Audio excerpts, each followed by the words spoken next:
And we, of course, have been all afternoon following this breaking news out of Massachusetts, where dozens have been hurt, 2 confirmed dead after the explosions at the Boston Marathon. Also, a fire at the JFK Presidential Library there in Boston. It was first thought to be an explosion, but just a fire, and no one was hurt there.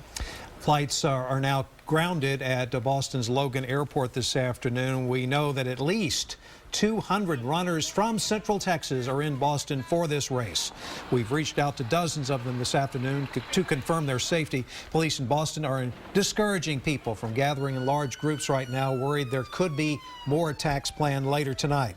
Right now, race organizers say the explosions were caused by bombs left near the finish line. And most of those people hurt were people there just to watch. Emergency crews blew up several other devices as a precaution. I spoke with Austin runner Frank Livaday on the phone from Boston. He had finished the marathon before those explosions happened. I was heading back to the hotel, could just hear a bunch of sirens and everything.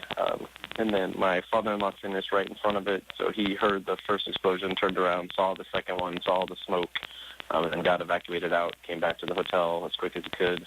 Yeah, it's probably the most famous finish in all of marathons. You take a turn onto Boylston Street, and that finish is just fantastic. The crowd is going nuts. You know, you finished, a race that you had to qualify to get into. You've worked really hard, and so it's very surreal. You see a lot of people crying. They're just so happy to finish it. So it's hard to fathom that you'd be running along and then have that explosion go off. You'd go from elation to this devastation so fast. Now, everyone from his running group is okay. We have also spoken this afternoon to William Greer.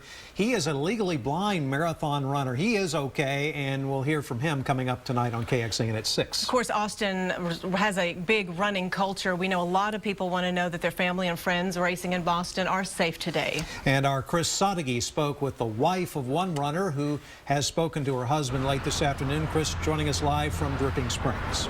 Yeah, Robert, as you mentioned, there are a lot of area runners who made the trip to Massachusetts for the marathon, but a lot of them left family here behind, and it was equally trying times as the news started to spread about the explosions. The people here in Texas trying to get a hold of their family members. We talked to Tony Zaya. He was a runner, and he finished the marathon about an hour before the explosions happened. So he had finished up and was out of the area, and he said he only heard about the explosions once he reached the hotel room, turned on his TV. Meanwhile, back home, his wife was getting phone calls and Facebook messages from people wanting to know if Tony was okay. We talked to both of them today. Tony talked about the mood right now in Boston, while his wife talked about the anxious times here at home.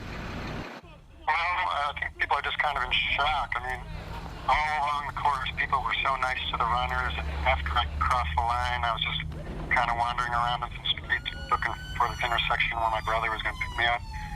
And everybody was nice to me across the board.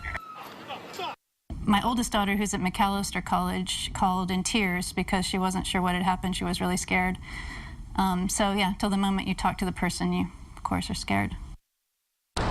And Carmen said once she was able to get in touch with her husband, she even called the 2 schools that her younger daughters were at to let them know that he was okay. So it just shows that when something like this happens, even if it's a couple thousand miles away, it's still very trying for the people here in Austin who knew people running in that marathon. Robert, Leslie, back to you.